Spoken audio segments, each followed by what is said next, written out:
EHL Frozen Finals pregame show day 4, I think, guys. Day 4. We've all been asleep. Yeah. Quick turnaround for this one, but 4 big games once again, and we start off in the EHLP and maybe the biggest game of the weekend because it's really simple. Lumberjacks Avs, North Division rivals, one more time. Winner goes on to the championship, loser goes home. Yeah, and especially a quick turnaround, especially for the New Hampshire Avalanche, because they played the later game where they're able to defeat the Philadelphia Little Flyers. And can they keep that momentum going against a very strong Lumberjacks team? Yep.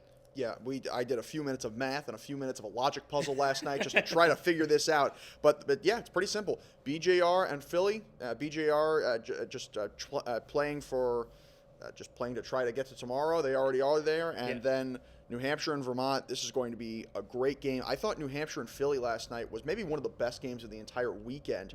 It was chippy, kind of low scoring, kind of high scoring, 3-2 game, but New Hampshire and Vermont, both the games they lost were very close games, very hard fought battles, and so this is going to be a fun one today. Yeah, the Rangers are in. We know that, but for the Avs and the Lumberjacks, it's interesting because it's a trend that we've seen at the EHL level. 3 straight games against a certain opponent. At the EHL level, the team that swept last week, actually the 2 teams that swept last week, each lost in the 3rd game. So if that trend continues, that means the Avs are going to be the Lumberjacks, right? Yeah, I mean, you can look at the trends, but that's... I'm not a betting man. Okay. Let's go with that. Anthony? People just look for patterns in these kind of things, but I don't think we should take too much stock into the trends. Yep. Because the Lumberjacks, Chris and I were talking to Maurice Rosales and Seth Gustin, the staff of the Lumberjacks, where they had a very dominant start against BJR, and they took their foot off the pedal where maybe they took things for granted a little bit, and I think that it could serve as a wake-up call for this game against the Avalanche, where they know that the season's on the line here. They have to win to get in. Do we think we'll see Jared Packman this morning? It's tough because we already said Vincent Perrant's going to go for Vermont, and so... That's confirmed? Yeah, I believe you had that confirmed. Yes, that is confirmed. Okay. Well, you know what? I said that I understand that because it's very tough to play Kotai 4 days in a row, and if you're going to play tomorrow, I know you have to win today in order to play tomorrow, but you kind of want to save him for the end if you get there. Yeah. I mean, Perrant's a fine goaltender, but Kotai's been so good. Even last night in that loss, he made a lot of strong saves. That was a real back and forth game. So that's tough. I would say it was a different schedule. They worked it. New Hampshire, Caligari worked it out differently. I don't know. You go ahead. I'm gonna let you. I'll let you take this. I could definitely see Packman starting today for the Avalanche because he made some unbelievable saves. Against the Little Flyers yesterday. And for the Lumberjacks, I mean, Vincent Perrant had a 12-4-3 record in the regular season. Yeah. .915 save percentage. He did play one game against the Valley Junior Warriors. That was the rather lopsided score that we always try to censor here. But I think that 1-0. 1-0, I believe it was. Yeah. But Perrant is a very capable goaltender, so I think that won't be the problem for the Lumberjacks. The question is, can they score? Because they were stymied by Mitchell Taylor after that goal by Sidorovich. Yep. So I think for the Lumberjacks, can their offense click and try to power their way past the Avs? It was surprising because they had scored 32 goals in their 5 previous playoff games to score 1 yesterday. Now, you look at the other EHLP game. For the Rangers, they know they're in. So this is a 2-part question, right? I'm going to ask a question about each team. Rangers, who do you want to win before you, right? And then the second thing is, if you're the Little Flyers, what do you get out of today? Well, I mean, it's kind of tough if you're BJR because, it's always a loaded question. Who do you want to play? Because then you're going to fire up one team, and then it could very well backfire the next day. There's going to be, there's going to be that. If I say, you'd rather play New Hampshire, there's going to be something up in the locker room then. Yep. And I really don't know because they were both pretty good games, New Hampshire and Vermont. I think the matchup could go either way. And as for the Little Flyers, you know what? They brought out a real good contest last night. They gave it their all. And, Mark Catron said it to us. It's absolutely true that they fought very hard last night. And, for a lot of these guys, You're just playing. You don't know where you're going to be next year. Yep. Just play for the guy next to you. Yep. That's really what I can say. Yeah. Mark said on top of that, he's like, that's all that they could ask for. It's just to compete hard. Yep. So even though that the Little Flyers are out of it, I do think that they're going to come out hard today. Yep. Final game of the season, and I mean, heck, I think that could also work in Vermont or New Hampshire's favor, where maybe Philadelphia comes out really hard and wears down Boston a little bit. Who knows? That's what they want for sure. Yeah. Those are the two EHLP games. Of course, we have two EHL semifinals. I have to first admit, my bold prediction was so far wrong. And that I had the Avalanche and Little Flyers in the championship game on Sunday, and they're not even playing today. But these two semifinals, you could honestly make the case, so this just shows how great the parity was this year, that if you asked us beginning of the year if these were the two matchups, people would say, no chance, right? I think you could also say, that's not just you. That's a lot of people who probably said New Hampshire and Philadelphia. I might have said New Hampshire and Philadelphia. But no, these were two teams. I mean, Walpole and New England were maybe a little more surprising. I know with the 87s this year, it's funny. It seemed like back in November, December, it seemed like the EHLP teams and the EHL teams were trending in opposite directions. Yeah. And the fact that the 87s turned it around the way they did, Worcester is an outstanding hockey team. There a lot of depth really here. And Walpole and New England, two of the best goaltenders in this tournament, I would say. Yeah, so let's go one game at a time now, because the first game is Wolves and 87s, and it's kind of just fitting, Anthony. The first win of the season for the Wolves was against the 87s. Christian Malik with the overtime winner. I remember that game. I was on the call for that. Back in September, I think, or maybe it was Yep. October 1st. Feels like, a decade ago, right? Yeah.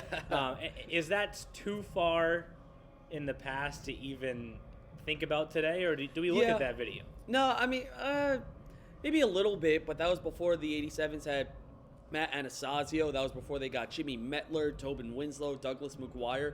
It was a very different roster that they faced. The other thing, too, that was before players like Robbie Seawagon, Jason Atkinson really got it together offensively. Yep. And I think for the Wolves, too, that was also a team that was struggling a little bit. Obviously, they didn't get a win up until that point, but you have two teams that, both teams that had great turnarounds, because the 87s, were just above 500, then they had the losing streak, and then they went on that winning streak. For the Wolves, after they got guys like Kilgallen, Eddie's Grigorievs, they found another gear. So both teams looking to sort of kind of complete their Cinderella run, trying to reach the finals now. And, kind of on the flip side there, for New England, you forget, Eli Brubaker's a top-line guy for them now. He showed up late in the year from the P team.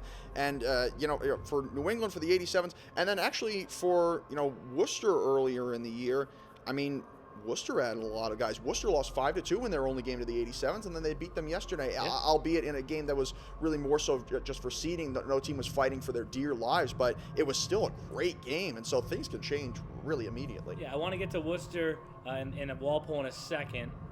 We know it's probably Haynes for the 87s today.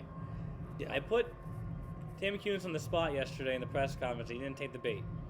I asked him Liam Kilgallen today. Didn't take the bait. Is it Liam Kilgallen or is it Trevor Jewell today? It has to be Kilgallen. I would imagine it's Kilgallen because he's been the biggest part of this playoff run.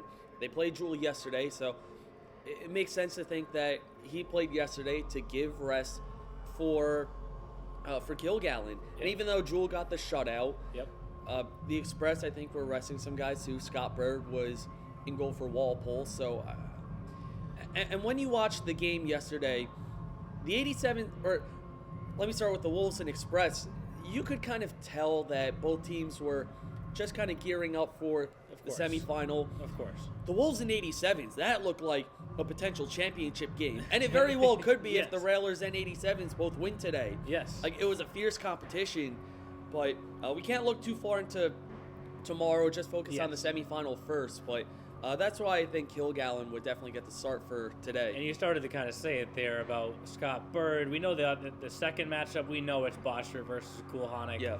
The difference between the Wolves and the 87s and the one previous matchup this year, the Railers and Walpole, they're close to each other. They played 4 times. Do you dig back into that video?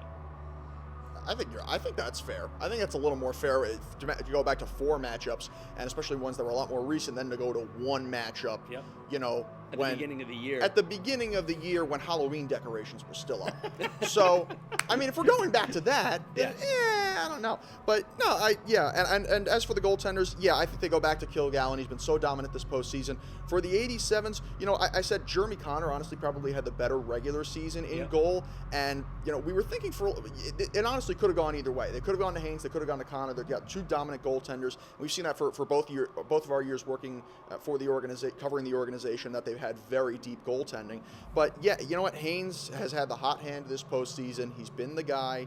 Jeremy Connor played adequately in the one game in which he played against the Little Flyers, and not too poorly against the Railers yesterday either. But I would think it has to be Kilgallen. It has to be Haynes.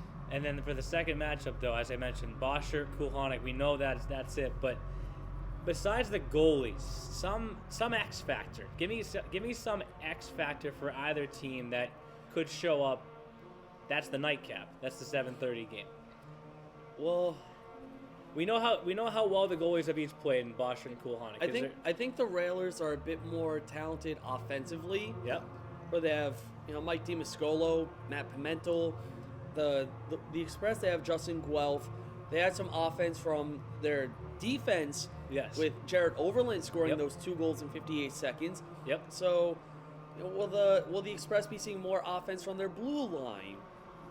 Yeah. So, I think the goaltending is relatively equal. Kulhanek and Boschert are, you know, very close in terms of talent, and I do think, you know, there's the whole thing that defense wins championships, but you can't win if you can't score. 100%. It's defense wins championships, but goals win games. That's always the one, as I heard, probably in like NHL 12 or something like that.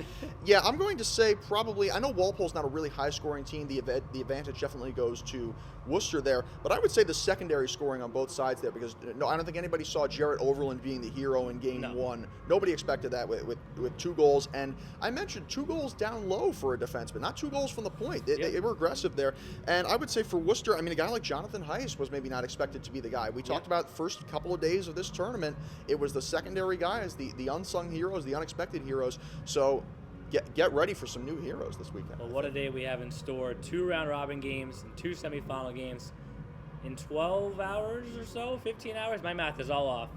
Later today. We're going to have to be asleep very quickly. Yes, we will know who's playing tomorrow. Let's have some fun.